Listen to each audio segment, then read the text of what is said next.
Imagine yourself coloring a coloring book. Would you prefer coloring according to the original picture with defined color, or would you rather coloring according to your preference? Well, for those who prefer having instruction or guideline while writing, you'll be disappointed because today we'll learn more about free-form poems. Free-form poem or free verse poem is exactly what its name entails, a poem without no specific form. It doesn't have any limitation regarding the number of lines, stanzas, rhymes, rhythm, or meter.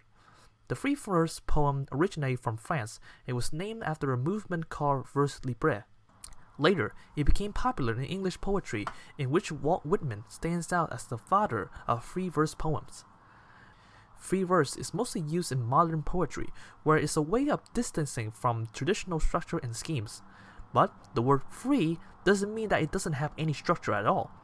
The way you connect and organize your words, phrase, and sounds has a big impact on the meaning and interpretation of the poem. Maybe it sounds easy to write a poem that doesn't have any specific form, but sometimes it's hard to start writing and decide what you want your poem to look like and feel like. But it also has an advantage. You can write based on your style of writing that will give you a personal meaning to the poem. It's a way of expressing yourself in a full sense of the word.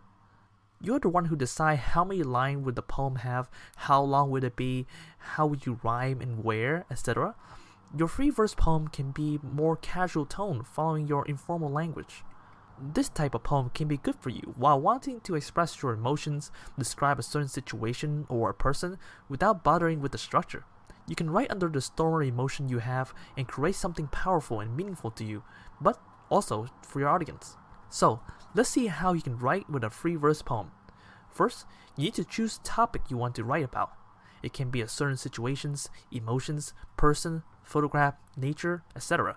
Second, write words connect to your topic. It can be some associations, emotions, descriptive words, or something similar. Third, try to describe those words. Think about what do you want to say about them, and what context we'd like to put them in. You can try writing metaphors also. Fourth, start putting your word and description in lines following your own structure. Fifth, read your poem out loud and see if you emphasize the word or phrases you wanted. Pay attention to the lines and breaks between them, stanzas, rhythm, and whatever you think is important to you. At last, read your poem again to yourself or someone close to you. I hope this was useful to you. If you still don't know how your free verse poem should look like, search for some of the authors who are expert in this field, such as Walt Whitman, Ezra Pound, T.S. Eliot, or someone whose poem you like. Congratulations.